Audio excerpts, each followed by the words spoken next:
teman-teman sekalian, gimana kabar kalian selama kalian berada di rumah aja? Semoga kalian tetap sehat-sehat, juga kalian tetap bersuka cita. Juga kalian harus tetap melatih roh melalui menyeru nama Tuhan, mendoa bacakan firman.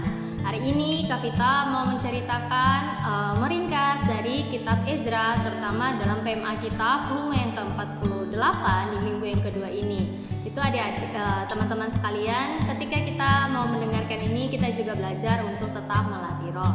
Nah, teman-teman sekalian, kita tahu bahwa di zaman bangsa Israel mereka pernah mengalami zaman penawanan atau zaman pembuangan di Babel. Nah, hal itu terjadi selama 70 tahun. Wah, lumayan lama ya.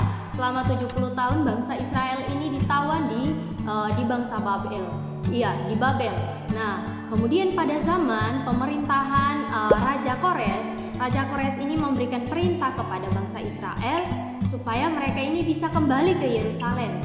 Mereka kembali ke Yerusalem untuk apa sebenarnya? Adalah untuk membangun rumah Allah di Yerusalem. Tapi apakah mereka semua ini kembali ke Yerusalem? Ternyata tidak, teman-teman. Ternyata tidak semua bangsa Israel yang kembali ke Yerusalem. Hanya orang-orang yang hatinya dipenuhi oleh roh Allah, hatinya mereka hidup menurut roh yang kembali ke Yerusalem, dan mereka inilah yang membangun bait Allah. Sama seperti yang dikatakan Ezra pasal 1 ayat 5, di sini dikatakan bahwa maka berkemaslah kepala-kepala kaum keluarga orang Yehuda dan orang Benyamin, serta para imam dan orang-orang Lewi, yakni setiap orang yang hatinya digerakkan Allah untuk berangkat pulang dan mendirikan rumah Tuhan yang ada di Yerusalem. Jadi hanya orang-orang yang digerakkan hatinya yang kembali ke Yerusalem. Sedangkan orang-orang yang lain ini tidak mau kembali ke Yerusalem. Mereka lebih merasa nyaman untuk tinggal di tempat pembuangan, di tempat penawanan, yaitu di kota Babel. Nah, adik-adik sekalian, teman-teman sekalian, ternyata kita perlu belajar bahwa hanya orang yang hidup dalam roh, hanya orang yang berkontak dengan Tuhan, hanya orang yang bersekutu dengan Tuhan melalui berdoa dan hal-hal yang lain baru bisa menjadi orang yang memperhatikan hasrat hati Allah. Nah, di dalam perjanjian lama kita harus ingat bahwa yang Allah inginkan, yang Allah dambakan adalah tujuan Allah adalah kota Yerusalem dan juga bait Allah yang ada di Yerusalem. Begitu kita perlu belajar, bangsa Israel itu perlu belajar untuk memperhatikan hati Allah. Tapi kalau saat itu mereka tidak tinggal di dalam roh, mereka juga tidak bisa memperhatikan hasrat hati Allah. Itu yang terjadi di dalam kitab Ezra di dalam perjanjian lama. Terus apa yang terjadi di dalam perjanjian baru? Ternyata di dalam perjanjian baru manusia juga sama. Manusia keadaannya adalah keadaan yang tertawan. Kita tertawan oleh apa? Kita tertawan oleh si Satan, oleh si iblis, musuh Allah. Nah, musuh Allah ini terus menawan kita melalui pelesiran, melalui hobi kita, melalui games kita, melalui pendidikan kita, melalui banyak hal. Iblis ini mencoba untuk menawan kita, terutama menawan hati kita. Dia menawan hati kita supaya kita ini gak bisa mengasihi Allah, supaya kita ini gak bisa damba untuk memperhatikan hati Allah, memperhatikan tujuan Allah. Nah, adik-adik sekalian, karena kita sudah tahu keadaan kita tertawan, kita harus mempunyai tekad, yaitu harus kembali dari penawanan. Harus menikmati Kristus. Kalau kita sudah kembali dari penawanan, kita sudah dibebaskan, kita harus menjadi orang yang bisa menikmati Kristus. Nah, tapi bagaimana kita bisa menikmati Kristus? Teman-teman sekalian, kita tidak bisa tinggal di dalam jiwa kita. Kenapa?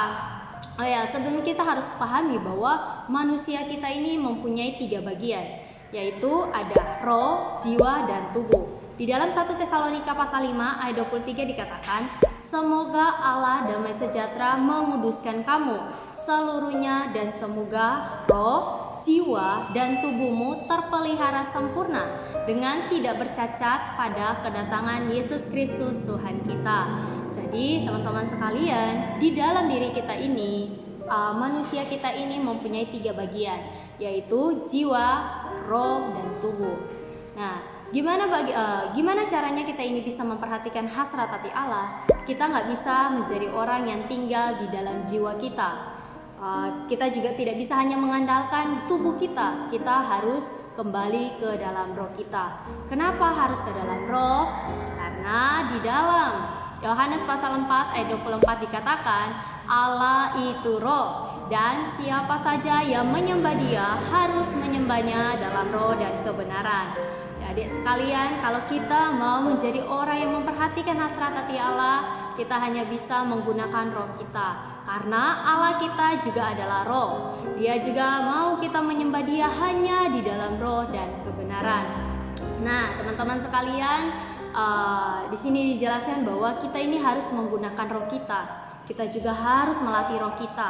Gimana caranya kita melatih roh kita? Yaitu dengan berkontak dengan Tuhan. Nih, baru kita ini ketika kita sudah berkontak dengan Tuhan, kita sudah bersekutu dengan Tuhan, baru kita bisa menjadi orang yang mendambakan.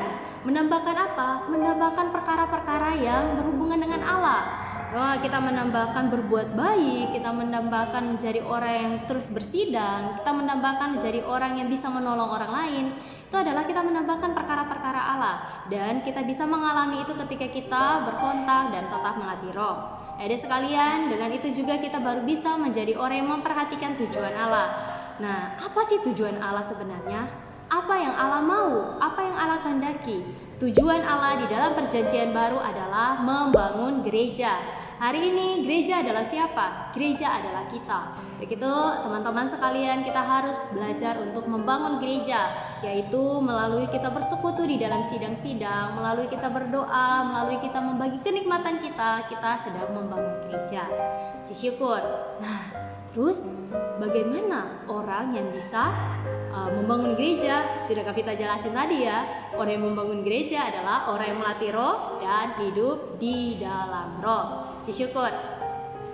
Terus Kak, tadi kan kita sudah bahas nih bagaimana cara menjadi orang yang harus memperhatikan hasrat hati Allah, terus harus hidup di dalam roh. Tapi bagaimana cara untuk melatih roh? Nah, adik-adik, cara melatih roh ada dua bagian. Pertama, kita harus belajar untuk memperhatikan hati nurani.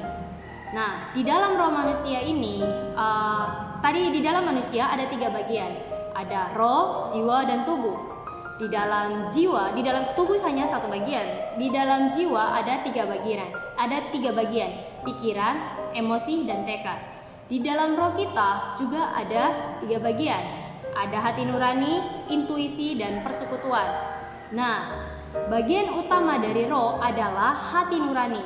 Nah, hati nurani ini harus kita perhatikan. Hati nurani ini yang akan menegur kita. Jadi ketika kita ada perasaan, ada teguran dari dalam, itu hati nurani sedang bekerja. Hati nurani sedang menegur kita. Apa yang harus kita perhatikan dari hati nurani? Pertama, kita harus bertobat ketika kita ini menyadari, ketika Allah ini menyinari kita bahwa kita ada dosa-dosa. Kita harus bertobat. Kita harus mengakui dosa-dosa kita. Dan kita harus belajar menerapkan darah Tuhan. Bagaimana menerapkan darah Tuhan? Yaitu dengan membiarkan darah perjanjian baru itu tercurah di atas diri kita.